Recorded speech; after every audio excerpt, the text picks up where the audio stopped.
a terminar con partículas idénticas y algún ejemplo.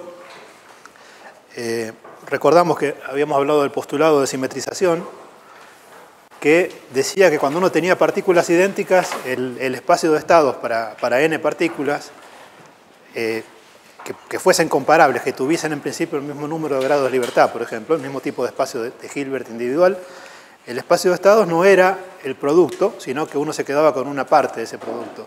¿Qué parte? Bueno, dependía de si las partículas tenían spin semi-entero o entero, o sea, si eran fermiones o bosones.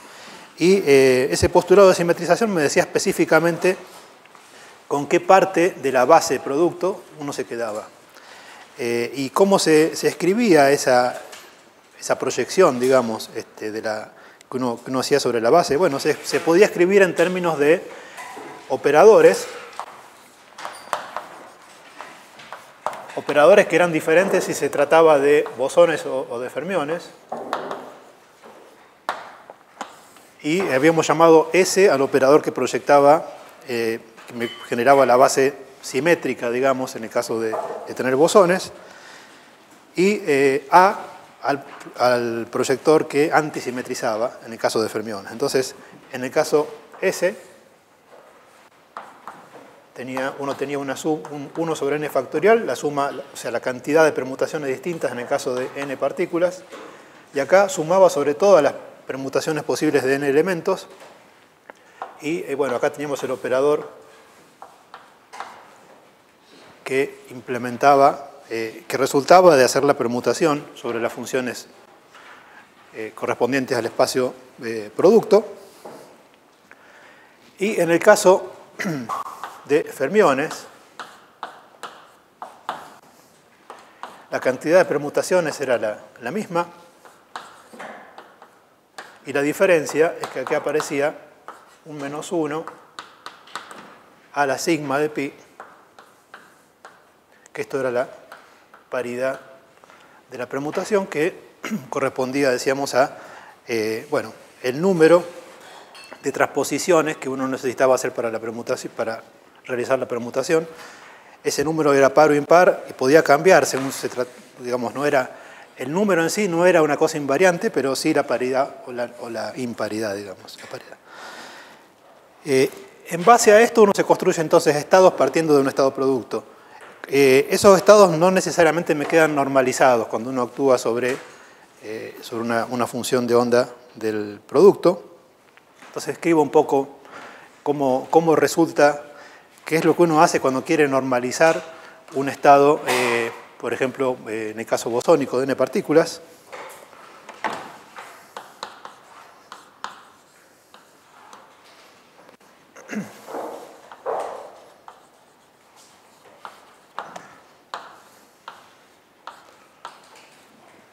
Estados normalizados bosónicos.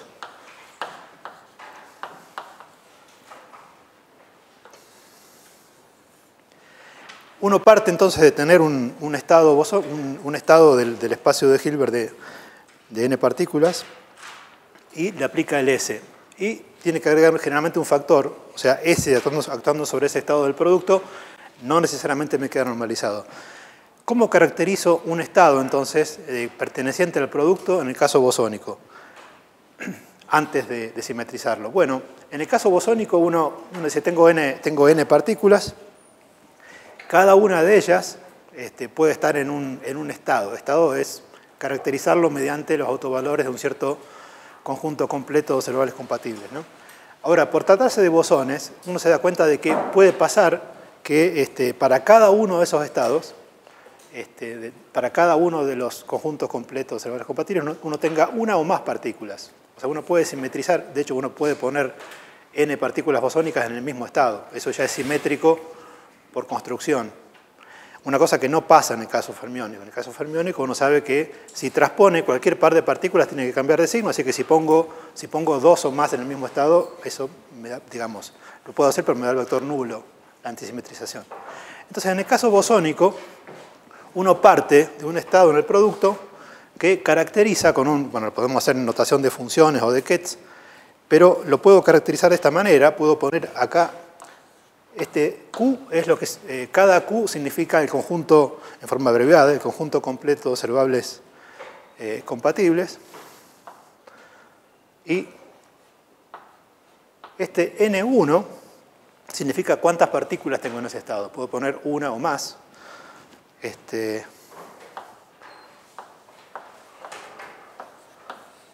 Q sub K, NK. Y bueno, esto puede seguir. O sea, no digo a priori cuántos estados distintos puede haber. Y a esto tengo que simetrizarlo en general. Si no lo es ya por construcción. Y eso en general no va a estar normalizado, decía. Bueno, suponiendo que está normalizado el ket de partida, ¿no? En general, entonces hay que agregarle, por cómo hemos definido el S, hay que agregarle un factor de este estilo. N factorial es, bueno, N es la cantidad de partículas diferentes, dividido por el producto de los factoriales de se le suele llamar multiplicidades, o sea, cuántas veces aparece cada una de las partículas, digamos, cuántas veces aparece una partícula en un determinado estado. Esto es el punto de partida de una cosa que van a ver más adelante, que es trabajar en lo que se llama representación de número de ocupación. Uno, en lugar de decir, tengo una función de onda donde me construyo el producto y digo, bueno, la función de la partícula iésima tiene tal momento, la partícula jésima tiene tal momento que coincide con la anterior y demás, uno dice cuáles son los estados posibles, o sea, los números cuánticos, y cuántas partículas tengo en cada uno. Uno dice de qué manera está ocupado cada lugar. Eso es el punto de partida para una representación de número de ocupación. Y otra cosa que se llama segunda cuantización, que es introducir operadores de creación y destrucción que lo que hacen es cambiar ese número de ocupación. O sea, uno se da cuenta en principio que hay una correspondencia 1 a 1 entre decir eso, decir cómo está ocupado cada estado y la función de onda en sí. Sumado a la condición de que se trata de un bosón. Si uno no supiera eso, no sabría cómo. Bueno, para fermiones se puede hacer también, pero el tipo de ocupación es diferente, ¿no? Bueno, acá en la suma de los n sub i me da el n total, ¿no? O sea, las multiplicidades me dan el número total de partículas.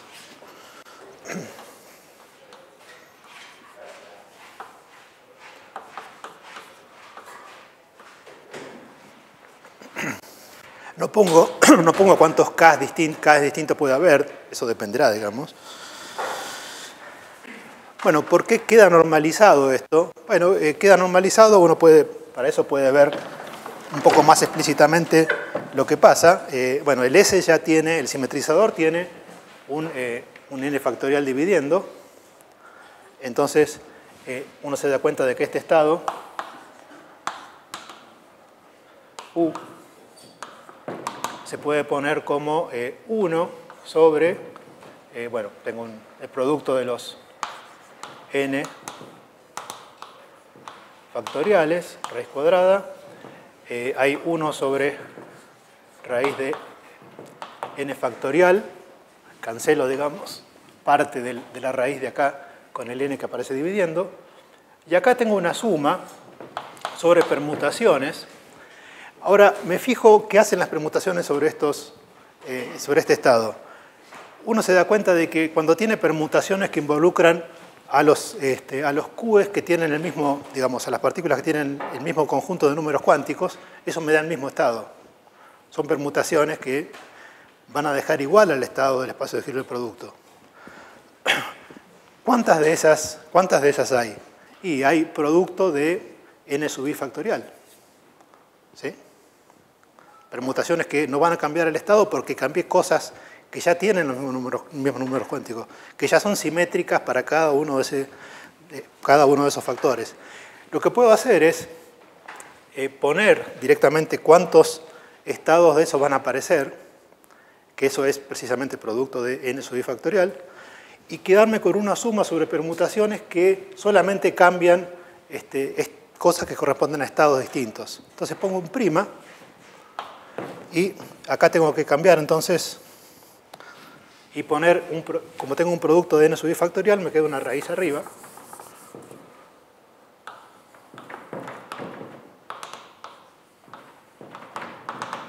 Y aquí tenía un n factorial. Dividiendo, raíz cuadrada, suma sobre permutaciones que involucran a conjuntos de números cuánticos distintos,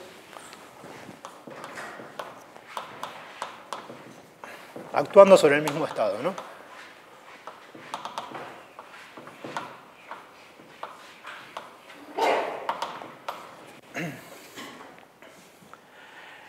Y esto queda normalizado. ¿Por qué es eso? Bueno, quiero decir, si uno toma u con u,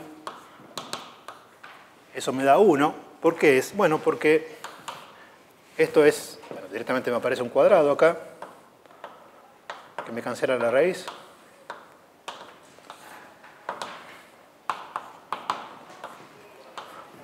Y bueno, en la suma que uno, digamos, cuando uno toma el producto escalar de estos con sí mismo, obviamente voy a tener que, de todas las permutaciones, me queda una doble suma, me va a quedar solamente las permutaciones que me dan, que corresponden a poner el mismo pi' por un lado, pero además, ¿cuántas contribuciones diferentes va a haber de esas permutaciones al producto escalar? Y va a haber tantos como combinaciones con repetición, ¿no? Que eso es n factorial dividido el producto de n sub i factorial, que es justamente el inverso de lo que me aparece acá. O sea, me aparece multiplicado por...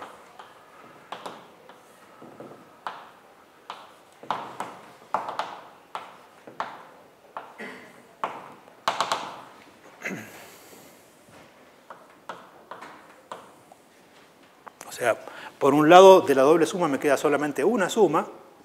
¿Y cuántas contribuciones iguales tiene esa suma?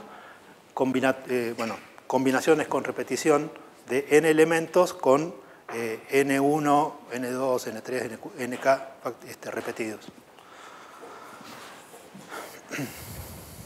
En general, este tipo de cosas uno no necesita, cuando uno trabaja con n partículas, salvo que se trate de n igual a 2, 3, 4, uno ya pasa a número de ocupación, donde esto termina siendo automático de alguna manera. Pero bueno.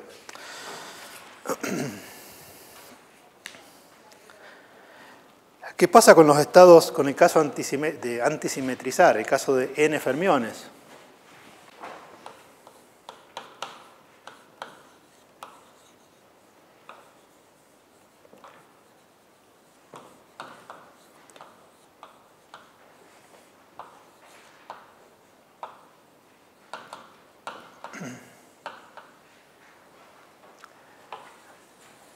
En el caso fermiónico, uno sí puede decir algo similar, en el sentido de que podría, bueno, puede partir de un estado producto y demás, pero una diferencia importante es que no puede poner, o sea, en el caso de las ocupaciones, no tiene multiplicidad, tiene que poner, digamos, o tiene una partícula en estado o no la tiene, no hay otra opción, es como un número binario, digamos, lo que uno podría hacer.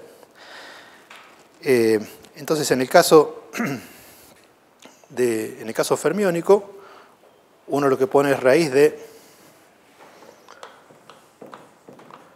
n factorial por el antisimetrizador actuando sobre el estado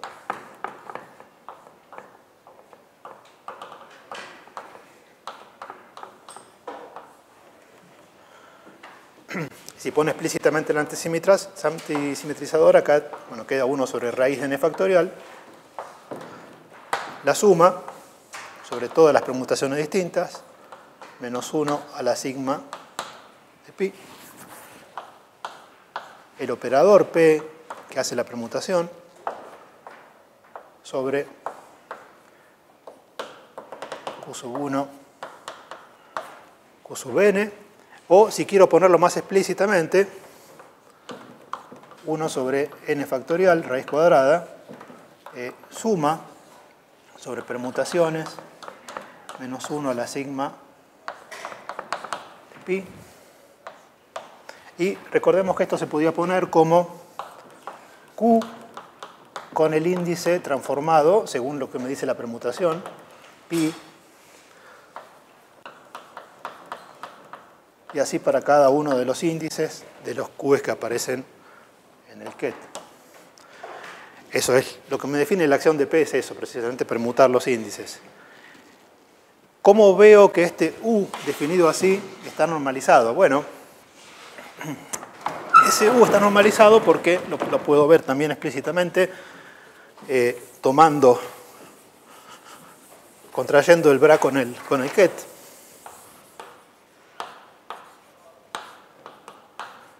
Uno sobre n factorial. Me queda una suma doble sobre todas las permutaciones nuevamente. Acá no significa que estoy excluyendo ninguna, sino que sumo, es una suma doble. Menos 1 a la sigma de pi más sigma de pi prima. Y acá tendré entonces Q sub pi prima, o sea, estoy poniendo lo que corresponde al bra.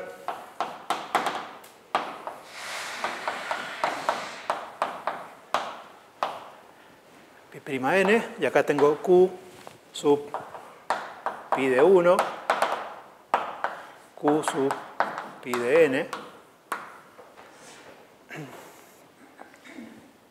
Y acá, bueno, lo que me doy cuenta, bueno, recordando que acá son todos los estados distintos, la única forma en que esto me va a dar, recordemos que Q representa lo que me caracteriza a cada estado diferente.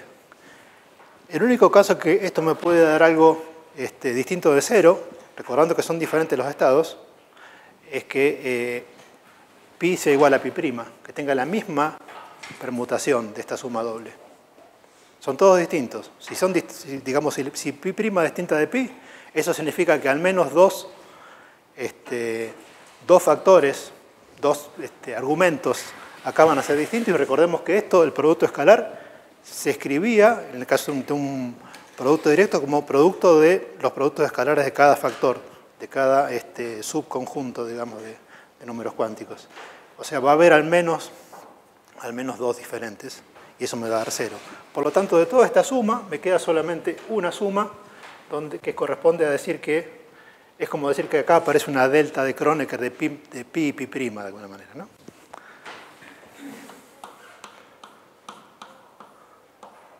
Uno sobre n factorial. La suma, esta suma doble, como dije, queda solamente una suma. Acá me va a quedar un menos 1 a la sigma de pi más sigma de pi, o sea, la misma sigma. Y esto me va a dar, independientemente de la paridad de cuál sea la paridad de pi, me va a quedar siempre un más 1 acá, ¿no? O sea, impar más impar o par más par. Este me va a quedar un 1. Y acá me va a quedar entonces Q sub pi de 1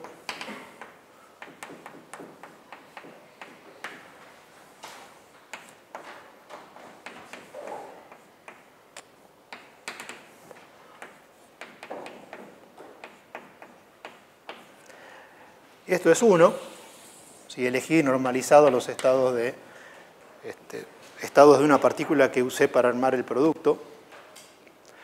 Y esta suma me queda sobre todas las permutaciones. Me queda la suma sobre todas las permutaciones distintas de 1, que es n factorial.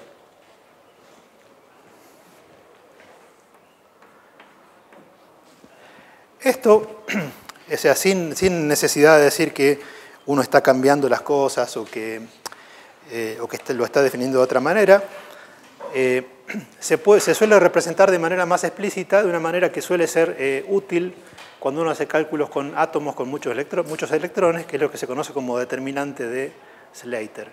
Es una forma particular de escribir estos estados normalizados cuando uno piensa generalmente, en el caso de electrones en un átomo, en las funciones de onda, funciones de coordenadas espaciales y del spin y demás. Entonces uno representa este U simetrizado y normalizado en términos de funciones de onda y de una manera con una notación un poco más compacta aún que esto, diría. O sea, otra forma de representar estos estados es los estados de n fermiones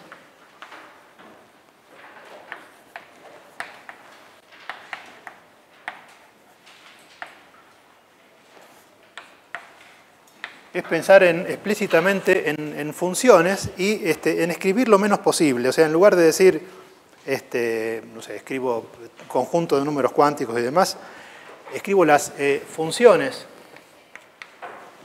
de una partícula, las que uno usa para armar el estado producto. Son los estados de una partícula.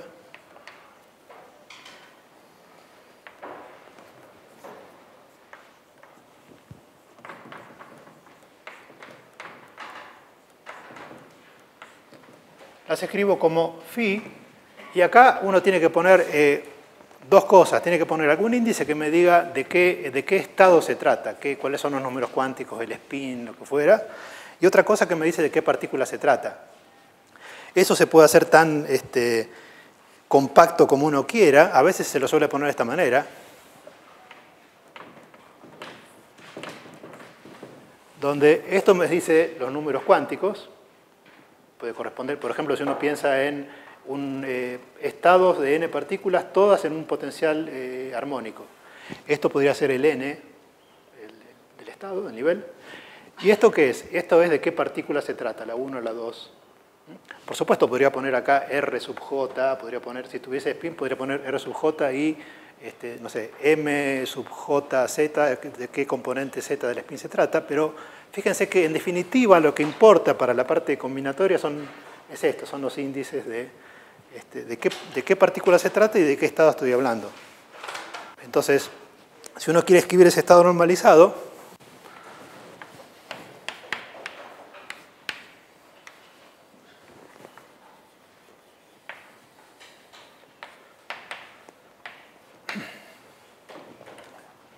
fermiónico siempre estoy diciendo. O sea, se puede hacer para el bosónico también, pero lo que uno termina escribiendo no es lo que voy a hacer ahora, que es un determinante. El estado normalizado, entonces, es 1 sobre, o se puede escribir como 1 sobre raíz de n factorial. Y fíjense que esta cuestión de poner el producto, sumar todos los posibles productos con un menos 1 a la paridad de la permutación, es otra forma de definir un determinante. ¿Qué determinante? Y bueno, el determinante de phi sub 1,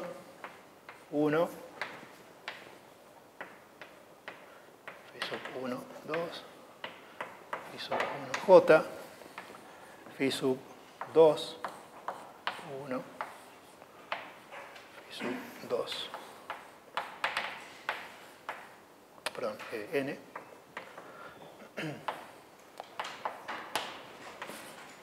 hasta phi sub n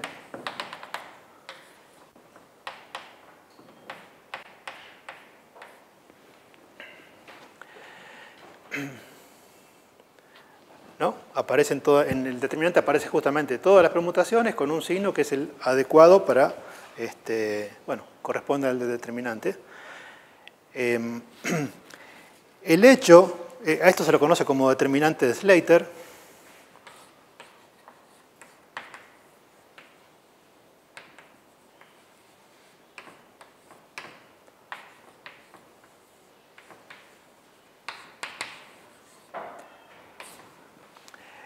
Uno se puede preocupar y decir, sí, pero yo podría haber escrito esto transponiendo el determinante, podría haber un cambio de signo.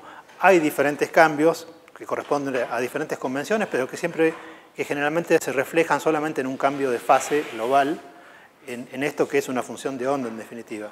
O sea, es un determinante que representa una función de onda. Por ejemplo, un comentario que es, bueno, puede parecer trivial y demás, pero fíjense que qué pasaría si uno piensa en este espacio donde uno está poniendo este espacio producto, donde uno pone las n partículas.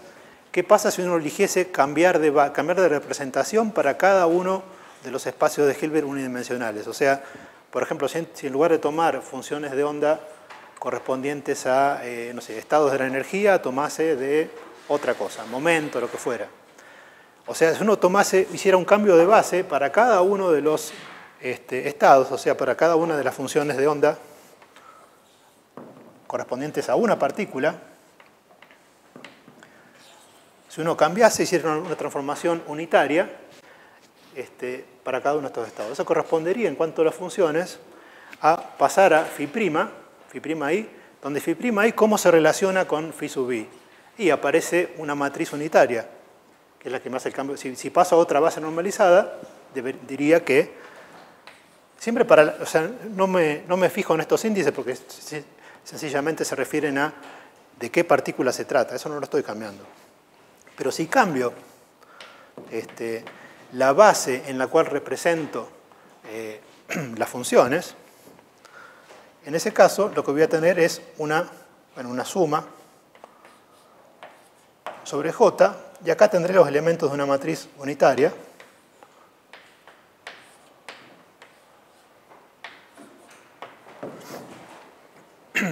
Suma sobre J, esta suma puede ser infinita, y esto representa otra base posible de funciones para el espacio de Hilbert. Si hago esto y me calculo el determinante de Slater correspondiente ahora a este cambio, ¿qué es lo que voy a conseguir? Y me va a quedar el determinante de un producto de matrices, determinante de U por determinante de Slater. O sea, y el factor que sale es el determinante de una matriz unitaria, que es una fase. O sea, elegir una base diferente en cada subespacio del producto me genera en el determinante de Slater un cambio de fase nada más. O sea, es bastante más permanente la física del determinante de Slater que lo que parece a primera vista. O sea, cambios de fase globales que no dependan del espacio están permitidos siempre, ¿no? En esta forma de escribir el determinante también, la función de onda como determinante, se ve en forma más manifiesta el principio de exclusión de Pauli, que me dice que en un sistema con n fermiones no puede haber dos que tengan los mismos números cuánticos, y eso es, en este caso, decía que el determinante correspondiente a tener dos, bueno, en este caso sería dos filas iguales, me da 0, digamos, ¿no? Se ve un poco más explícito. El principio de exclusión de Pauli es eso, ¿no? No puede haber dos, ni por supuesto no puede haber más de dos. Una cosa a la que uno le puede preocupar, la dije pero no la demostré, es decir, bueno, yo me quedé con una proyección del espacio posible digamos, de los estados posibles para n partículas. Eso lo hago una vez, ¿permanece en el tiempo o no? Bueno, voy a hablar un poquito de la consistencia de eso con la evolución temporal. De paso, es para aprovechar también para hablar algo de evolución temporal que vamos a ver un poco la semana que viene. Es una cosa, siempre que uno tiene ecuaciones dinámicas y pone una condición sobre el tipo de configuración que uno quiere considerar, debería asegurarse de que esa condición permanece en el tiempo. Si no, uno la puso una vez y algo parecido pasa en electrodinámica, que uno dice, bueno, elijo el gauge de Coulomb. Lo pongo a un dado tiempo. ¿Cómo sé que eso va a valer para todo tiempo? O sea, pasa, pero digamos, lo que me lo asegura es la dinámica y ver que eso es consistente con la dinámica. Acá pasa algo parecido. ¿Quién me asegura de que un estado simetrizado o antisimetrizado va a seguir manteniendo esa propiedad con el tiempo, digamos, ¿no? O dicho de otra manera, que los bosones van a seguir siendo bosones y los fermiones también. Entonces, veamos la consistencia del postulado de simetrización con la evolución temporal.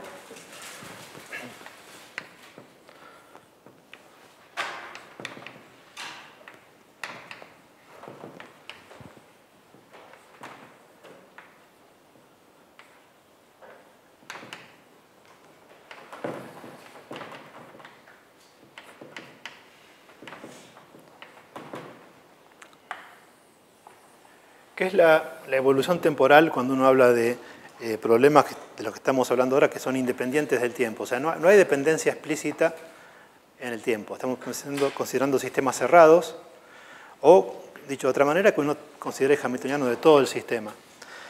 La evolución temporal en sí, en este caso, que es la ecuación de Schrödinger, ¿no? Uno sabe que la evolución del ket que representa el estado es IH barra derivada respecto al tiempo de el ket que representa el estado es igual al operador hamiltoniano actuando sobre psi de t.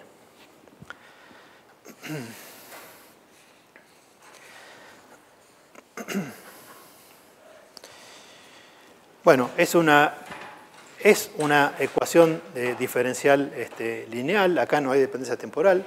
Está bien, uno puede argumentar que eso es en dimensión infinita en principio, pero la solución, uno puede escribir la solución formal a eso de la misma manera que lo hace para un sistema de ecuaciones diferenciales lineales en n incógnitas. Acá las diferentes incógnitas serían los valores de psi, los diferentes componentes de psi en el espacio de Hilbert. Y uno puede escribir la solución a eso diciendo que psi de t se puede, la solución formal, digamos, es escribirla en términos de la condición inicial. La condición inicial es dar el ket a un dado tiempo que llamo t sub 0. Se suele elegir igual a 0 por convención, pero bueno, lo voy a poner un t sub 0. Y lo que me mapea el estado al tiempo t con el estado a un tiempo t sub 0 es un operador lineal y unitario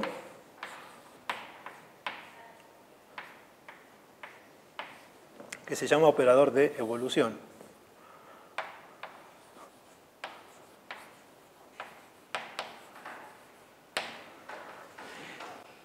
Y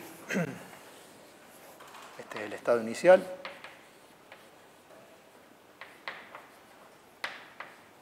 ¿Qué ecuación satisface el operador de evolución? El operador de evolución que, bueno, si uno inserta esta expresión en la ecuación de Schrödinger, ¿qué es lo que tiene que satisfacer? ¿Qué es lo que me queda como ecuación que involucra al U? Bueno, me queda que I h barra, tengo que derivar respecto de t, esto que depende de los dos tiempos, pongo una derivada parcial, ya que hay dos tiempos, simplemente para distinguirlo de la derivada respecto de t sub 0.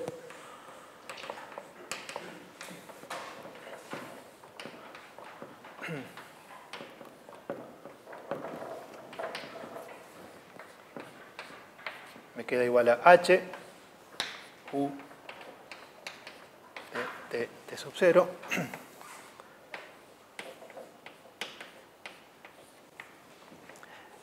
Y esto para cualquier condición inicial diferente tiene que valer esta ecuación, con lo cual puedo plantear una ecuación para el operador, una ecuación diferencial lineal para el operador U.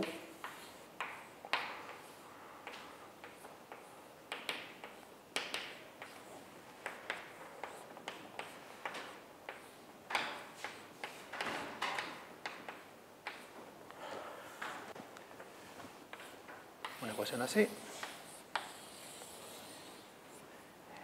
donde U además tiene la condición de que, estoy suponiendo t es mayor o igual que t sub 0, fijándome en la ecuación donde introduje el U, tiene que pasar que U en t sub 0 valga la identidad, el paro de identidad, porque la función en t sub 0 me dé la función en t sub 0, y la solución a esta ecuación con esa condición inicial es una exponencial, ¿no? Es que el U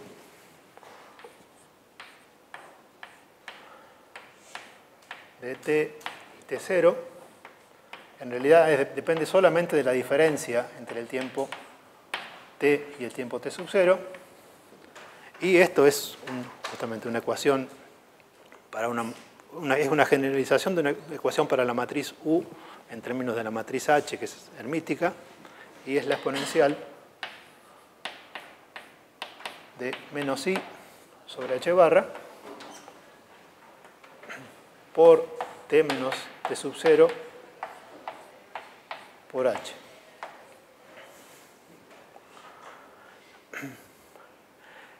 Si se fijan, esto es equivalente o similar, es lo mismo, digamos, cambiando lo que haya que cambiar, a pensar en el operador que implementa las traslaciones.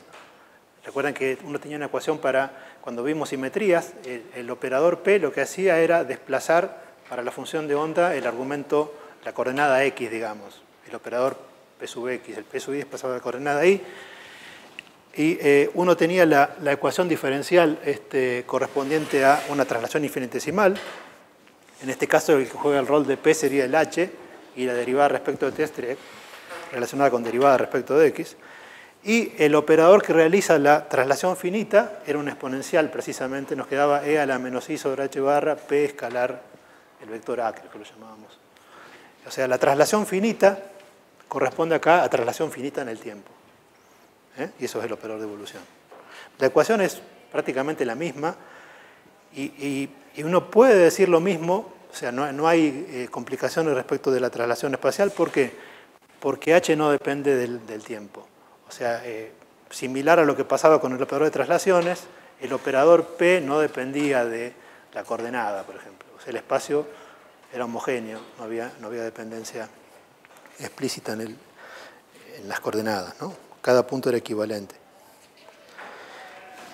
Entonces, ¿de qué me sirve saber que este operador, que depende de h, es lo que me mapea la función de onda al tiempo t sub 0 a la función de onda en un tiempo t, cualquier tiempo t igual o posterior?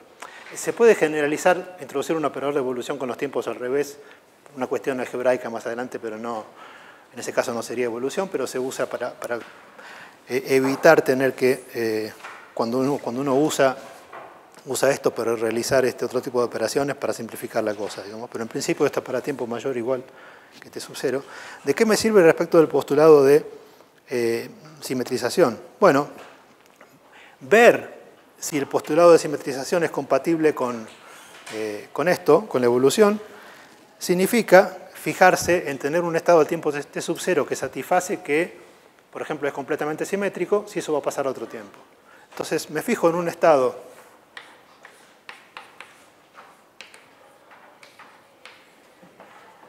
del tiempo t sub 0,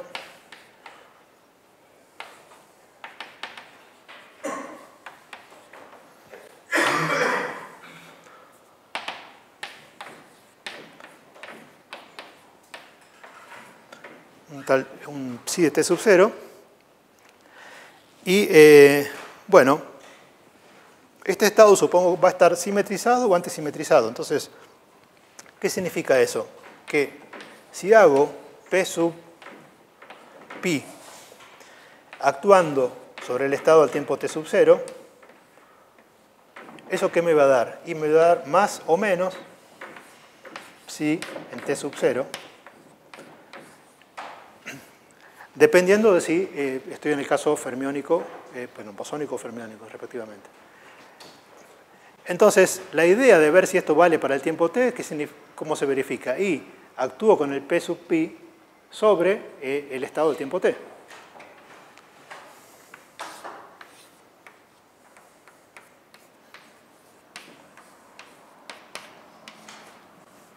¿Y eso qué es? Bueno, lo puedo escribir como el P, el operador que realiza la permutación, actuando sobre el operador de evolución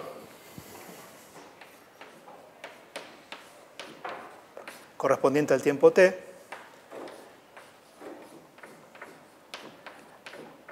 actuando sobre el tiempo t sub 0. ¿Para qué quiero hacer aparecer el psi al tiempo 0? Porque sé para esa función qué es lo que me da el p, sub pi.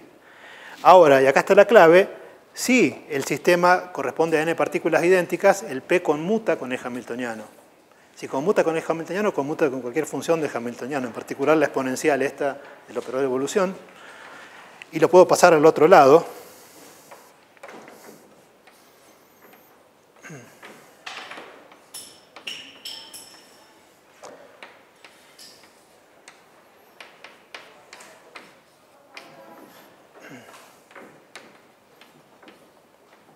Y esto me da más menos, por hipótesis me da más menos psi en t sub 0. Por lo tanto, esto me queda más menos psi en t. Con el mismo signo que tenía para el tiempo t sub 0. O sea, al tiempo t vale lo mismo que al tiempo t sub 0. O sea, si era antisimétrico o simétrico va a valer lo mismo. Completamente, esto vale para cualquier pi, ¿no? Con un signo más si la paridad de la permutación es par y signo menos si es impar para fermiones. Y para bosones siempre igual a +1. O sea, es consistente la evolución con la simetrización, al menos, bueno, si es hamiltoniano, conmuta con todas las permutaciones. Bueno, lo dije, pero no, es similar la prueba. ¿Qué pasa cuando uno tiene el proceso de medición? Bueno, el proceso de medición uno podría decir, pero esto me podría sacar de la simetrización de los estados. No, o sea, no si uno tiene observables consistentes con la simetría ante permutaciones de las partículas. ¿Por qué? Porque si uno tiene esa simetría, recordemos que los observables van a conmutar también con el pi. Entonces, ¿qué va a pasar en particular? Uno va a poder tener bases comunes de autoestados del operador de permutación y del observable. Entonces, además, si uno está en el caso bosónico, me van a quedar, por ejemplo, solamente en cada autoespacio del observable, solamente los proyectores que corresponden a funciones completamente simétricas. Entonces, si mido, sigo estando en un estado completamente simétrico. No es que la medición me va a sacar afuera digamos, de un sistema bosónico fermiónico. Bueno, hay más propiedades interesantes, no se pueden ver todas, hay consecuencias voy a dar algún ejemplo, digamos, más concreto, pero propiedades que parecen chocantes, digamos, consecuencias de la simetría de partículas idénticas. Hay una que puede parecer, o sea, a mí me pareció chocante a primera vista, pero uno está acostumbrado a decir, tengo un sistema compuesto por dos partes, por ejemplo, dos partículas. Si una partícula está muy lejos, un sistema cuántico, está muy lejos y la interacción es muy débil, uno dice, bueno, la puedo ignorar, tanto en el caso clásico como cuántico. ¿Y por qué es eso en el sistema cuántico? Y si uno tiene dos partículas, una muy alejada de la otra, uno diría, el estado lo escribo como la función de onda, como producto de funciones de onda. Yo no miro lo que le pasa a la partícula que está muy lejos.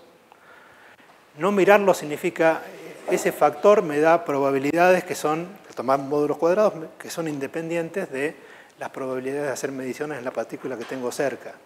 Por eso uno puede ignorar el resto del universo generalmente, porque tiene factores que no interactúan, o sea que no va a haber mezclas entre los estados y uno se olvida de esa parte del sistema, ¿no? Se convierten las mediciones de partículas que están muy alejadas y que no interactúan, se convierten en eventos independientes, o sea, no hay interferencia. Ahora uno dice, pero en el caso más dramático es fermiones. Si tengo fermiones, por más que estén muy lejos, siguen siendo fermiones, por lo tanto la función de onda no es simplemente un producto, es una suma de productos antisimetrizados. Entonces, en principio, si la mecánica cuántica vale para cualquier sistema, uno debería antisimetrizar cosas que están una acá y otra en la Luna o en otro planeta, digamos. No son en principio eventos independientes las mediciones. No se factorizan las probabilidades. Ahora bien, se puede mostrar que si las interacciones decaen, si uno realiza mediciones donde, digamos, no hay las proyecciones de, ¿cómo diría? Las colas de las distribuciones de probabilidad de una partícula no se solapan con las de la otra, en los estados correspondientes a funciones de una partícula, se puede descartar, se pueden tratar como eventos independientes, pero no es inmediata la prueba. O sea, es una cosa chocante el hecho de que partículas que pueden estar infinitamente lejos están como correlacionadas, ¿no? El hecho de que no sea un producto de la función de onda puede tener consecuencias. Si se quiere, parece similar a lo de la paradoja de EPR. Uno tiene una cosa antisimetrizada y eso tiene consecuencias. Bueno, entonces voy a simplemente hablar de algún tipo de ejemplo más de esto de la simetría de partículas idénticas.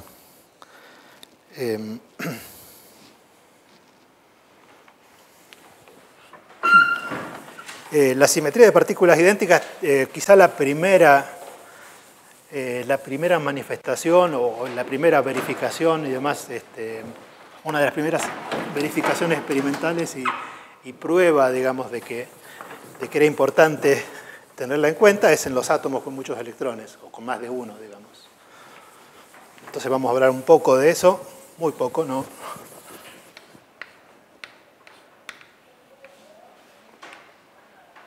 Se lo suele llamar átomos complejos, o sea, con más de un electrón.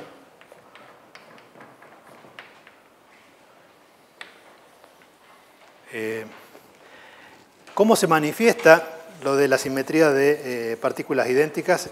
Bueno, uno tiene en mente los fermiones, o sea, no está hablando, el núcleo lo sigue considerando en principio, al menos en una primera aproximación, como una partícula puntual donde está toda la carga concentrada, que será z veces la carga del electrón. La masa total del núcleo uno lo supone siempre mucho más grande que la masa de los electrones y eventualmente después corrige y va a la masa reducida correspondiente al sistema, ¿no? ¿Cómo hace uno para tener en cuenta la simetría de partículas idénticas en un sistema así? Como siempre uno mira el hamiltoniano. ¿Cómo sería el hamiltoniano de un átomo complejo? Bueno, uno tendría el H, tiene la suma de los términos cinéticos. El H, escribo solamente la parte electrónica, no hablo del núcleo, eso lo supongo como infinitamente pesado. O sea, tengo Z electrones,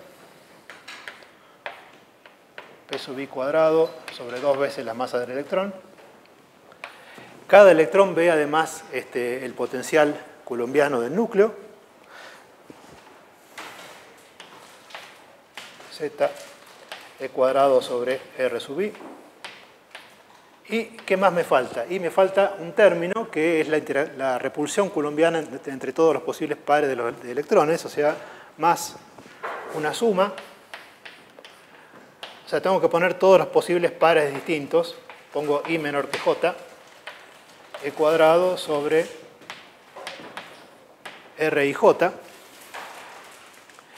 Y, bueno, la notación es, pongo un origen, el origen se suele poner en el centro del núcleo y uno tiene las coordenadas correspondientes a cada electrón. R y J es el módulo de la diferencia del vector diferencia, entonces, entre dos electrones. Y uno tiene N. Y entonces, acá uno le puede chocar esto y decir, bueno, pero ¿dónde están? ¿Cómo haría yo para construirme el determinante de Slater, para construirme estados antisimétricos correspondientes a estos N electrones? Que son, fíjense que el hamiltoniano, quizá no es tan evidente, pero tiene simetría de partículas idénticas. O sea, están todos en el mismo, uno lo espera desde el punto de vista físico, pero también lo ve permutando. Evidentemente una cosa que es una suma sobre los N electrones de un término igual para cada uno de ellos es simétrico. Y acá están todos los posibles pares, además. Y esto depende del módulo. Por supuesto, no va a cambiar si permuto todas las veces que quiera. ¿Cómo haría uno para construirse, o por qué uno piensa en funciones de onda antisimetrizadas, o cómo podría hacerlo en este caso? Debería conocer para eso los estados de una partícula pensados como productos. Pero acá, esto en realidad es lo que arruina esa interpretación. ¿Por qué diría uno que tiene autoestados de H que son productos de estados de una partícula? No es separable el hamiltoniano. O sea, en general no puedo afirmar que el hamiltoniano me va a dar lugar a autofunciones que son productos de estados de una partícula, cada una, por ejemplo, en un potencial coulombiano. No tiene por qué, precisamente por este término. ¿Por qué tiene sentido hacerlo? Bueno, tiene sentido hacerlo si uno hace una aproximación que se llama aproximación de potencial, de campo central, se suele llamar, o de potencial central. ¿En qué consiste? Bueno, consiste en algo parecido, pero no es lo mismo a lo que uno hacía con el método variacional para el átomo de helio, que consiste en decir, bueno, los electrones no están en un hamiltoniano separable, que es suma de hamiltonianos para cada uno de ellos, sino que está en este hamiltoniano. Pero trato de reproducir la física del sistema con con un hamiltoniano separable, pero con un potencial que no es el coulombiano. O sea, separable en el sentido de que no hay un término así, pero acá pongo un potencial que depende de cada una de las coordenadas de la partícula respecto del centro, pero que no es el coulombiano. O sea, uno aproxima esto con un H de campo central, se lo suele llamar. Campo por potencial, no sé por qué se le dice campo, que es una suma término cinético, bueno, se deja el mismo, menos un B de RI, que ¿cómo haría uno? O sea, físicamente ese B sub RI, ¿qué es lo que haría? Bueno, sería como decir, el problema no es separable, pero si yo tuviese en cuenta la repulsión coulombiana de todos los electrones, cada uno de ellos vería un potencial que se lo suele llamar efectivo, que es el debido al núcleo más o menos, digamos, el efecto debido a la nube de los otros electrones. Y ese potencial resultante efectivo es esféricamente simétrico. Es una aproximación que puede andar o no. ¿Cómo se lo determina en la práctica? No es que uno propone directamente una forma y a ver si anda y va cambiando, pero lo que se suele hacer es lo siguiente. Uno parte de es un procedimiento iterativo. Hay más de una manera, pero un caso muy usado es un procedimiento iterativo, que es partir, por ejemplo, de esto, de tomar el problema coulombiano, construirme las funciones de onda determinantes de Slater correspondientes a este problema, que sí es separable. ¿Eso qué me da? Bueno, me da un conjunto posible de estados, qué sé yo, por ejemplo, para mirar el estado de mínima energía correspondiente a n electrones. Serán estados distintos en el sentido de spin y de parte espacial. Sé cómo caracterizarlos porque es un problema coulombiano. Tengo el momento angular, tengo la proyección Z y todo lo que uno ya sabe. ¿Y después qué hago? Después tomo a esa distribución de electrones, le evalúo la densidad de carga, en el sentido que densidad de carga la pienso como producto de carga por densidad de probabilidad. Y ahora me construyo el potencial que resulta del coulombiano más el debido a esas densidades de carga. Y a eso lo pongo como nuevo potencial. Ahí, por supuesto se puede hacer numéricamente generalmente eso, en ese nuevo potencial que resulta de todo eso, me fijo en los estados. ¿Sí? A esos estados, en general, van a cambiar, no van a ser los coulombianos. Los puedo introducir nuevamente, ver qué funciones de onda, qué densidades de carga aparecen y a qué potencial efectivo dan lugar. Cuando eso se corta, o sea, cuando no cambia más el potencial, se dice que se alcanzó la autoconsistencia. Puede pasar que no converja, que uno llegue a una situación en que oscila entre dos soluciones. Pero bueno, en este caso aparentemente funciona bastante bien. Físicamente uno espera que el efecto de la repulsión coulombiana sea, en el fondo, sea una cosa esféricamente simétrica. No debería haber una dirección preferencial al tener en cuenta todos los electrones, ¿no? Al menos en este sistema donde hay una simetría, digamos, preferencial que está dada por la distancia al centro, ¿no? Entonces, ¿qué pasa si uno supone que ya llegó a ese potencial central? Le dieron a uno un B de R, un B sub RI ahí que salió por autoconsistencia. Ahí sí puedo caracterizar a los estados de los n electrones mediante productos. O sea, se vuelve separable el sistema. Y por eso es que uno trabaja con antisimetrización, números cuánticos y demás. Ahora, ¿qué números cuánticos pondría uno si tuviese un potencial así, central?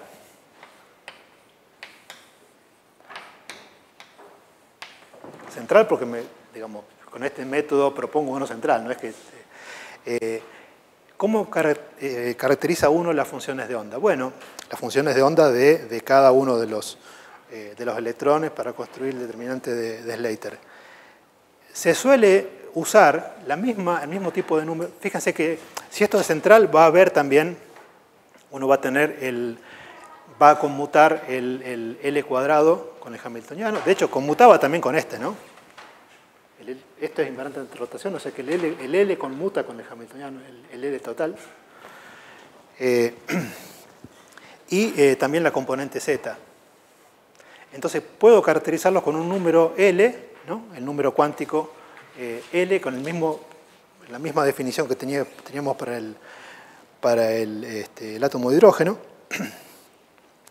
La componente Z, un índice, bueno, los electrones tienen spin, tendré además la componente Z, bueno, tendré más h barra sobre 2 y menos h barra sobre 2.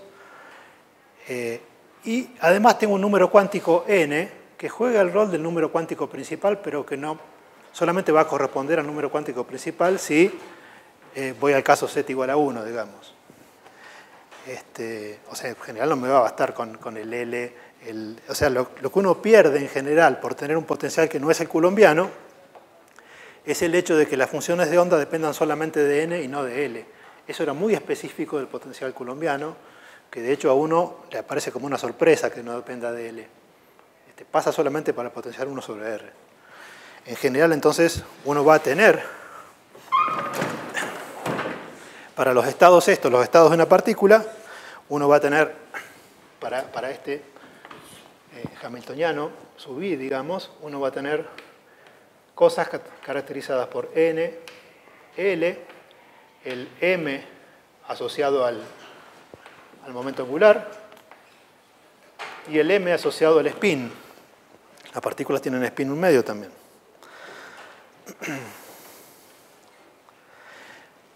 Y recuerden entonces cómo aparecía el N. Uno proponía, le aparecía el L cuadrado en el hamiltoniano, se fijaba en autoestados del L cuadrado, eso hacía aparecer el L en el hamiltoniano, y ese problema unidimensional dependía de un autovalor discreto n. O sea, el n aparece de la misma manera que ahí. O sea, las energías correspondientes a estos estados de una partícula van a ser función de n y de L. ¿Sí? No tienen por qué ser función de n solamente. O sea, como construíamos las cosas al principio, nos aparecía la suma de otro número más L, ¿no? O sea, es un solo número. Eso es lo que pasaba, que eso no tiene por qué ser así. Cuando uno denota los posibles estados en un potencial central, se suele usar la misma notación que en el caso, del potencial 1 sobre R, del potencial correspondiente al átomo de hidrógeno. ¿Qué es lo que va a pasar? Justamente uno no va a tener degeneración. Ahora, una cosa que no va a tener degeneración correspondiente a los... recuerden que el L iba desde 0 hasta n-1, ¿no? En el caso de hidrógeno. Ahora, ¿qué es lo que va a pasar en general? Va a pasar que si uno se va a los estados más abajo en energía, cerca del fundamental, el efecto, ¿qué pasa? El efecto de los otros electrones no es tan importante, por lo cual los primeros electrones fundamentales, los primeros estados fundamentales, los primeros, se ven muy parecidos al del hidrógeno. El 1s, el 2s, 2p y demás. Y se los nombra igual. Lo que pasa un poco más arriba en energía es que hay cruces. Pasa, por ejemplo, ya, el primer caso es el 4s y el 3d están muy cerca y se cruzan, según el potencial que uno usa. Eso no debería pasar, no pasa en el átomo de hidrógeno. O sea, uno tiene, entonces, los estados, S recordemos que era L igual a 0, o sea, el 1s, el 2s, y el 2p, ¿no? Para el estado correspondiente n igual a 2, el 3s y el 3p. Estoy escribiéndolos en orden de energía creciente, y acá aparece la primera inversión, que es que el 4s y el 3d aparecen cruzados. O sea, esto aparecen cruzados respecto de lo que uno esperaría, ¿no? Y con energía muy similar. Y eso es porque no es el potencial 1 sobre R. y se empieza a manifestar el efecto de la nube de electrones. ¿Qué es importante respecto de estos estados y los números cuánticos que aparecen acá, asociados a cada una de las funciones de onda de una partícula? Que uno puede saber, por la degeneración que tiene acá uno tiene el 2L más 1, y acá uno tiene 2, uno puede saber cuántos electrones poner en cada nivel. El principio de exclusión me dice, por ejemplo, que en el 1S va a corresponder a no tener degeneración en el momento angular orbital, tengo solamente la de spin, acá voy a poder poner solamente 2 electrones. Hasta 2 electrones. Y la función de onda, ¿cómo va a ser? Va a ser antisimétrica respecto de lo único que puede serlo, que es el spin. La parte angular, por ser un estado S, bueno, la función de onda va a ser radial nada más, no tiene ningún armónico esférico ni nada, ¿no? Los armónicos esféricos son los de siempre, en este caso del potencial del campo central, ¿no? Eso no cambia. Bueno, acá voy a tener 2. El 2, en estos dos casos, viene por el lado del spin. Claro, acá voy a tener en un estado, el P ya tiene 3 como degeneración por las 3 posibles proyecciones del momento angular, o sea que voy a tener 6. 6 hasta 6 electrones en esa capa. Notación, se le suele llamar, bueno, dependiendo depende un poco del autor, pero se le suele llamar capa a todos los estados correspondientes a un n y subcapa a lo que corresponden a un cierto momento angular dentro de ese n. Bueno, qué sé yo, acá tendré 2 de nuevo, acá tengo 6 de nuevo, en el 4S tendré 8, tendré 2 y 10 en el 3D, ¿no? El D tiene 5.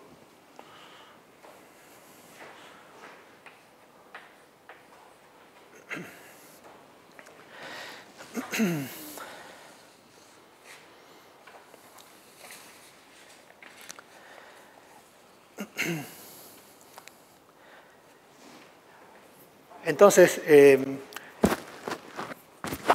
la degeneración, decía, correspondiente a diferentes valores de la proyección Z sigue estando, al menos en esta aproximación de que el hamiltoniano tiene este aspecto. Hay correcciones a eso. Las correcciones vienen por el lado de relatividad y dan lugar a acoplamiento entre el momento angular orbital y el spin, acoplamiento LS se llama. ¿De dónde viene eso? Y se puede obtener de un hamiltoniano relativista para el átomo. Uno supone, no sé, para el átomo de hidrógeno y demás. Mira el límite de bajas energías, una forma concreta de corregir el átomo de hidrógeno en un relativista con términos que dependen de cosas que básicamente miden V sobre C, la velocidad involucrada respecto de la velocidad de la luz, y aparece un acoplamiento entre el momento angular orbital y el spin. Si pasa eso, uno se da cuenta de que no se va a conservar, o sea, se va a conservar el L cuadrado sí, por ser el módulo cuadrado de un vector, el S cuadrado también. O sea, puedo seguir usando tanto el número L como el número S, o sea, no es que debo cambiar eso, pero lo que va a conmutar ahora, la degeneración va a ser respecto de J, el momento angular total, L más S, ¿no? O sea que va a cambiar. Si uno tiene en cuenta ese tipo de corrección, se van a separar, voy a tener que diagonalizar esa perturbación, el escalar S, y la base que me diagonaliza eso es la base de autoestado de J, J cuadrado y JZ. Esa estructura que uno no ve si no tiene en cuenta ese tipo de corrección se la llama estructura fina. O sea, son tipos de correcciones que van a ver más adelante. Bueno, este tipo de argumento que, si se fijan, tiene que ver con una cosa que no es el átomo real, es un potencial efectivo que uno obtiene, sirve para explicar muchas cosas, por ejemplo, el hecho de, para explicar, en el sentido de considerar diferentes números cuánticos, diferentes números atómicos y ver qué implica eso para el elemento, ¿no? Qué implica eso respecto de la química del elemento ese. Y, bueno, el hecho de tener llena una capa, recuerden que corresponde a los elementos inertes químicamente. El caso más inmediato es el del helio, ¿no? Eso lo que hace es las energías involucradas en los fenómenos químicos son tales que corresponden a activar en el sentido de intercambiar o generar estados que involucran a electrones de las últimas capas, de la capa más externa no completa. Y bueno, esos números salen si uno va sumando los números que puse acá como de generación o como números máximos de estados para ponerse, da cuenta de que corresponden a los Z de los gases raros, ¿no?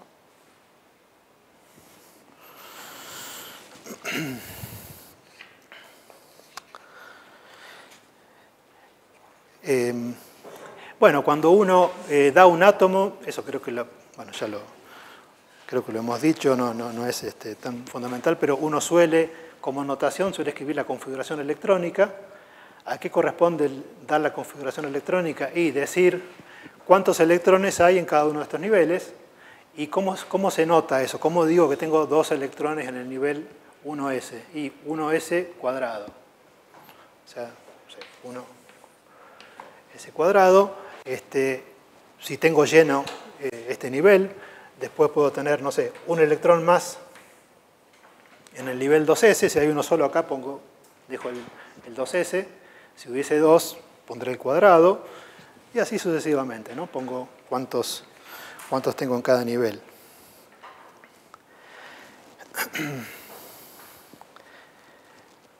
¿Qué más? Uno, si quiere dar la configuración electrónica completa, se dan cuenta que no basta, o el estado completo, no basta con dar. Esto me dice qué estados estoy ocupando,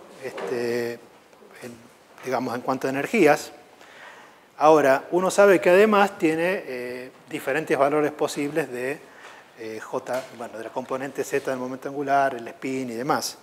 O sea que se suele dar la configuración electrónica esta más una cosa de la que hablé una vez, que es poner el momento angular total, el 2s más 1 y el J total. Eso se lo suele llamar término espectral. Es un comentario. Esta es la configuración electrónica, que es lo que aparece en las tablas, no sé, qué sé yo, 2.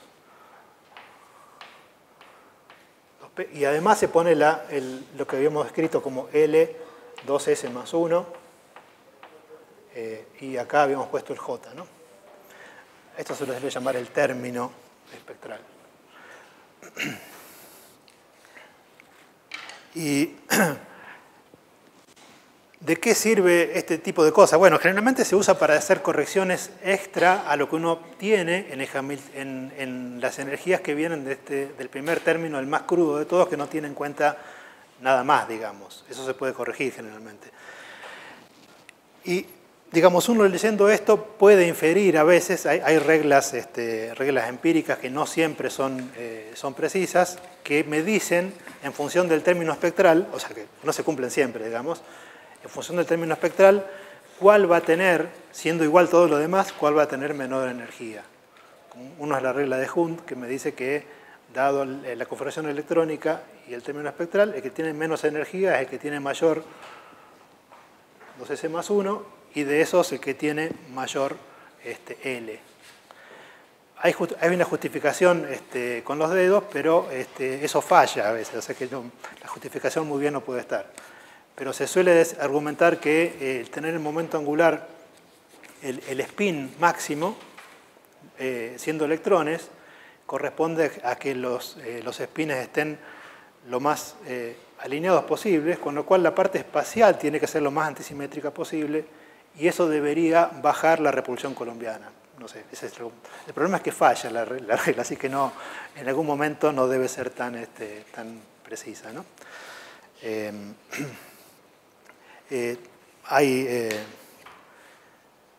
Hay formas sistemáticas de tener en cuenta las correcciones que uno se olvidó en esta aproximación. Otra, por supuesto que otra cosa que uno puede hacer es tomar esto como punto de partida y hacer perturbaciones con este término. El problema es que la repulsión, perturbaciones tomando como elemento no perturbado, como estado no perturbado, los determinantes de Slater del átomo de hidrógeno.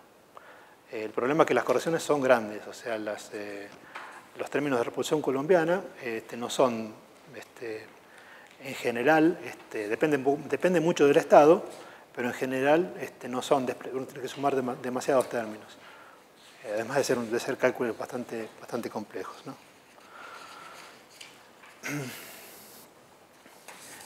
Bueno,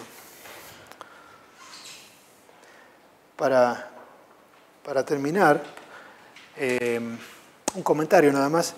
Uno está acostumbrado a decir, bueno, tengo partículas idénticas, bosones o fermiones, eso depende del spin, si el spin es entero o semientero.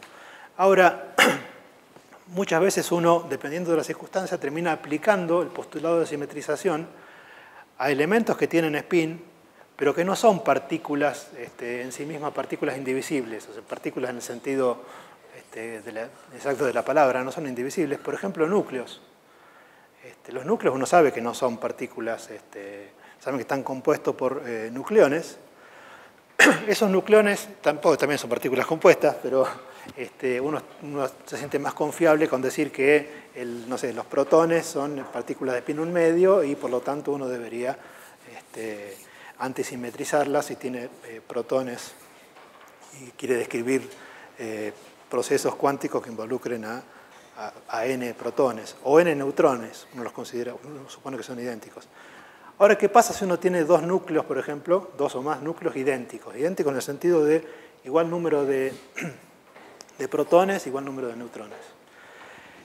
Bajo ciertas condiciones, o sea, dependiendo de la energía, por ejemplo, si uno quiere mirar física atómica, o sea, no va a pensar en procesos donde el núcleo puede desarmarse, va a haber fisión y cosas por el estilo, sino que energías tan bajas que el núcleo prácticamente está en su estado fundamental. Un núcleo es un sistema mucho más complejo que un átomo, o sea, las interacciones son números, digamos, que uno no le permiten hacer casi nada, digamos, similar al potencial central. Si uno está en energías tales que no se excitan los posibles grados de libertad de los nucleones, uno lo puede aproximar por algo puntual. Y entonces la función de onda que uno usa para describir el centro de masa del núcleo no se preocupa por ejemplo, oscilaciones de hecho hay modos de vibración, modos de rotación. Eso está todo congelado porque uno se va al fundamental. Y uno lo describe por la coordenada del centro y se fija en el spin total. ¿Qué va a ser el spin total? Bueno, va a depender del spin de los neutrones y el spin total de los protones. Y si uno tiene dos núcleos idénticos, aproximados por cada uno digamos, simplemente por la función de onda de su centro y por algo que me dice cuál es la proyección z del momento angular total. Si son núcleos idénticos y compuestos de protones y neutrones, uno antisimetriza porque dice los protones y los neutrones son partículas idénticas. Ahora, ¿qué va a pasar con la fase relativa, la fase que me aparece cuando los transpongo, digamos? Me va a aparecer un -1 elevado ¿a qué? Y me va a quedar elevado a la cantidad de nucleones, porque voy a tener un -1 por cada protón y un -1 por cada neutrón. Los que no son idénticos neutrón y protón, sino los neutrones entre sí y los protones entre sí. Entonces, si vale esa aproximación, lo que va a resultar es que un núcleo que tenga un número impar de nucleones se va a comportar como un fermión y si tiene un número par, como un bosón. Y eso pasa efectivamente. Pasa dependiendo, por supuesto, que si meto ese producto en un reactor de fusión, eso no se va a ver, porque las energías me desarman, digamos, los núcleos. Pero sí en efectos a energías de electrón volt y cosas por el estilo. Y eso pasa el ejemplo más conocido es el del helio 4, que se comporta como un bosón. Tiene 4 nucleones. Si uno piensa en esos dos protones y dos neutrones, cuando los permuto cada uno, me sale un -1, un número par, digamos. No tengo, entonces el helio 4 se comporta como un bosón, que habrán escuchado que además, por ser un bosón, en mecánica estadística han visto condensación de Bose-Einstein, y se manifiesta como un superfluido, o sea, un líquido sin, bueno, con propiedades similares a un superconductor, pero en cuanto a sus propiedades como líquido. Y el helio 3, no, el helio 3 se comporta como un fermión, simplemente por cambiar la cantidad de nucleones.